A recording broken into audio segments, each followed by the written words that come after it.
Hi guys, and welcome back to another Premier League prediction video. No scores correct last time, but we got quite a few results right. Arsenal beating Chelsea was a big one. We got that one right. We didn't get the score, but we did go for Arsenal. So that was a nice little one to have in there. But there were some shocks like Villa beating Man United. Would never expect it considering the form Villa were in, even with a great coach like Emery coming in. I thought it would have taken him a long time to get that team working, but seemed to work first game. They were very good against Man United, and yeah, they got all 3 points. So big shock there. But before we get into these predictions, make sure to hit the like button. Let's get 5 likes on this video. Subscribe if you're new, and hit the notification bell so you don't miss any more Premier League content. There's going to be plenty more coming from me over the World Cup period. There's a month off from Championship football now. But, I think that there's plenty to do with the World Cup. Some prediction videos. We can go through a whole, my prediction of a whole tournament tree. Who I think will win it at the end. All that. If you want that, make sure to hit the like button. Let's get into my predictions. And we start off with Man City against Brentford. Now, Man City have won 3 in a row, and Erling Haaland should now be back. So Brentford should be pretty scared, because Brentford are very poor away. They haven't won in their last 4 games. They're struggling. They got knocked out by Gillingham in the League Cup in the week. And I know that's not really something to go off, because they would have rested players, but there's not a positive atmosphere around the club at the moment. I don't think it matters anyway, because Man City are Man City. So I'll go for City to win it 3-0. Next up, Bournemouth take on Everton. And the key to Bournemouth's success will be to not go 2 goals ahead. They've lost 4 league games in a row, but their last 2 fixtures, they went 2-0 up against Spurs, lost 3-2. And they went 3-1 up against Leeds and lost 4-3. That 2-goal margin always seems to be the death of them. Recently it does anyway.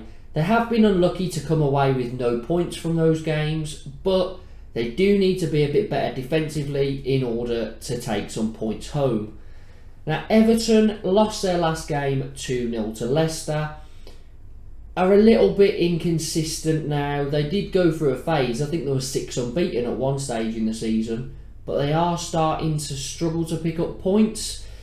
Now, this is a repeat of a midweek fixture, as Bournemouth played Everton in the Carabao Cup, and Bournemouth ran out 4-1 winners.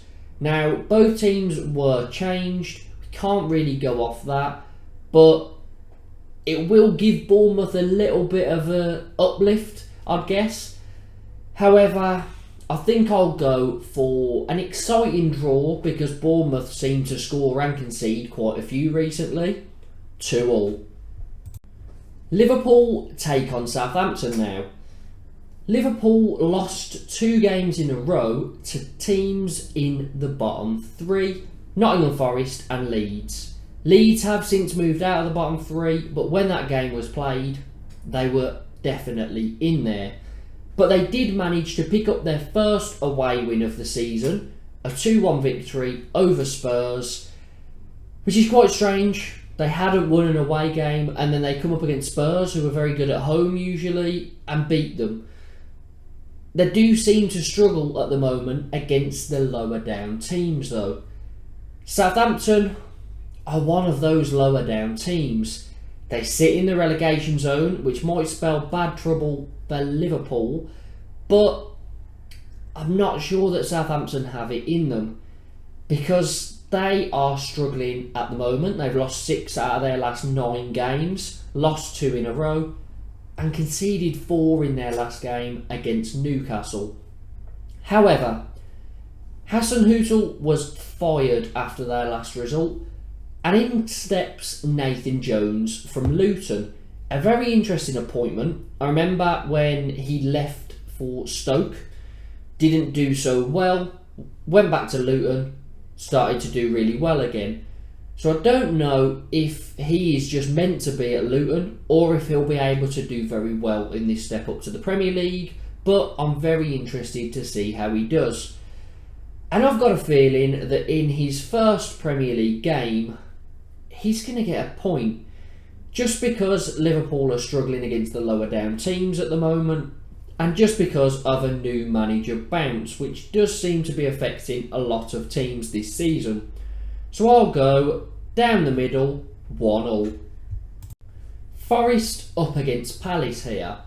Now Forest are bottom of the table, but they are unbeaten in 3 home fixtures, one of those being a 1-0 win over Liverpool. So at home at the moment is where they pick up their points. They don't tend to do anything away. Crystal Palace have won 4 out of their last 6 fixtures, so they're in very good form, and they won their last game 2-1 away against West Ham.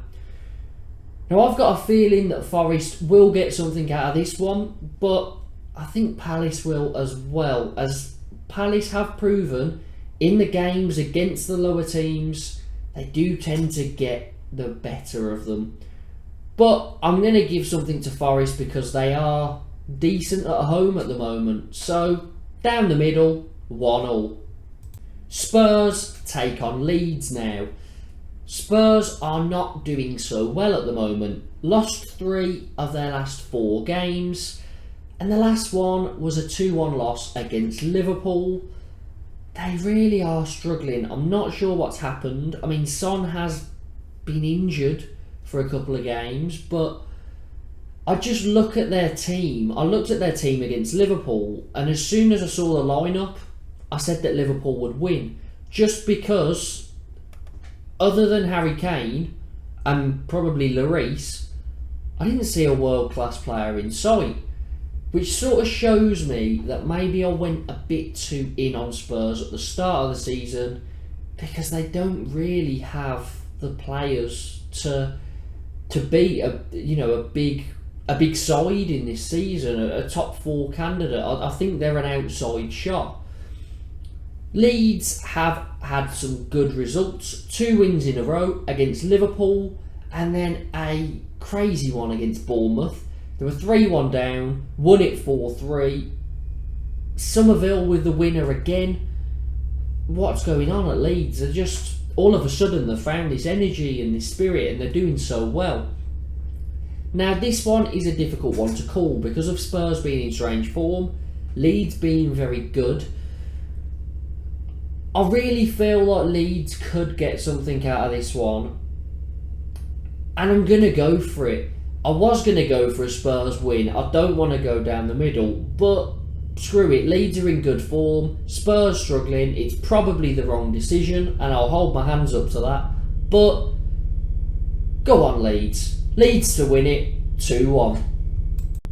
West Ham up against Leicester. Now the Hammers have lost 3 out of their last 4 games, lost 2 in a row. Their latest was 2-1 against Palace. Leicester, they are in very good form. They've kept 4 clean sheets in their last 5 games, only conceding 1 goal against Man City. They won their last game 2-0 against Everton. That was away. And one thing Leicester tend to give you is a lot of attacking output. They've got good defence at the moment. West Ham don't score too many. But I'm going to contradict myself a little bit there, because I've got a feeling that there'll be a few goals in this one. I don't know why. Just a feeling that it's going to be a high scoring, exciting game. But do I think there'll be a winner? I'll back the away side.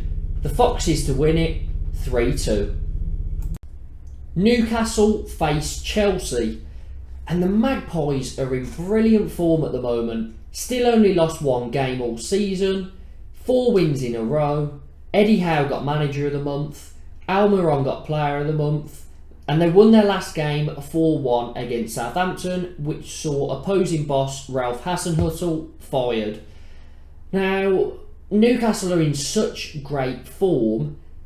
Got a big game here against Chelsea, who are trying to break into the top 4 and catch up to Newcastle, which is a pretty crazy sentence. Chelsea, however, haven't won in their last 4 league fixtures. 2 losses in a row. They lost their last one 1-0 against rivals Arsenal, but the one before that is the interesting one. They were away and they lost 4-1 against Brighton. Now, when I look at this Chelsea side, I think that it is probably the weakest out of the big 6. It's between them and Spurs, but I think they have a pretty weak side. So, Potter, I understand him struggling against Arsenal. Losing that one to Brighton, he probably shouldn't have been getting battered. But, you know, is he going to be able to get something out of this one? I don't think he will. And I'm not even going to go down the middle. I backed Newcastle to beat Spurs a few weeks ago 2-1 away, and they did just that. I'm going to go for something similar here. I really enjoy Newcastle because Eddie Howe has, you know, 6 of the starting 11 are, you know, pre-takeover, and he's just making these players play at such a higher level. Look at Almiron, look at Joelinton. These players weren't doing anything under Steve Bruce and before the takeover, and now they're some of the best players in their positions in the league, you know, on form. They're great. So I've got a feeling that Newcastle will get all 3 points here, 2-1. Up next, Wolves against Arsenal.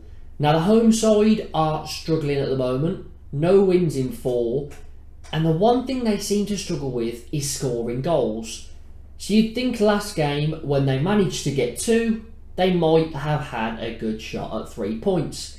But they lost 3-2 to Brighton, so even when they score, they still can't get the job done defensively. Arsenal are in very good form still only lost that 1 game this season, and they still sit top of the league. I've got a feeling that Arsenal will go into this winter break, the World Cup break even, with a first place. I think they'll do it. They get all 3 points here, 2-0. Interesting game, Brighton against Villa. Now De Zerbi came in, got a 3-3 draw with Liverpool, but it all seemed to go downhill from there. That these first 5 games in charge, they only picked up 2 points. But then they went and played Chelsea and got a brilliant 4-1 victory. Followed that up with a 3-2 win over Wolves. And then to complete the triple, they got a brilliant win in the Cup in the week, 3-1 against Arsenal. And all of a sudden again, you know, Brighton are looking like a good side that are capable of taking on the big teams and getting points, and it's looking a lot more positive. Villa, I'm going to judge them off the games that Emery has been in charge for, because everything before that, you can now tell that the players weren't playing for the manager. And a brilliant win in his first game, 3-1 against Man United. It was, you know, I watched that game as a Blues fan. I watched that game because obviously I wanted Man United to win, but Villa did a very good job. You know, Emery set them up very well, didn't really give Man United too many opportunities, and they were the better side. They deserved all 3 points. Midweek, they played Man United in the Cup. Both teams, you know, had quite a few changes. Man United got a bit of revenge, won it 4-2. But we're not going to focus on that. We'll focus on the league because Emery had his main squad out. For this one, I feel like I should go for Villa just because of that new manager bounce, and Emery is a brilliant manager. But Brighton are in some good form at the moment. They're at home, so they've got an advantage there. So I will go down the middle, 1-1. And finally, Fulham take on Man United. and what's going to happen at Craven Cottage, because Fulham have been in good form. They were unbeaten in 4 before a very unlucky loss against Man City. You know, they lost it 2-1, but Cancelo was sent off and Haaland scored a penalty last minute. So Fulham really pushed them all the way. It was a very good display. And Fulham are also unbeaten in 3 home games. Man United were in very good form, flying up the table, but they did lose their last game 3-1 against Villa and Unai Emery. And it was a difficult one for them because they didn't really get going in that game. They kept giving the ball away cheaply. Villa just, pressed them very highly, kept winning the ball back.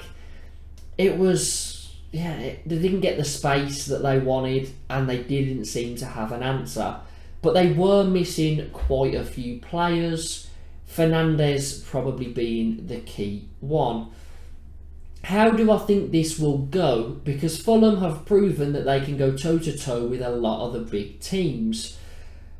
Now, I was tempted to go for Fulham to get something out of it, but I have seen that Mitrovic is a big doubt, and that makes me think that Man United will get it back together and go into this World Cup break with all 3 points and possibly in a top 4 position.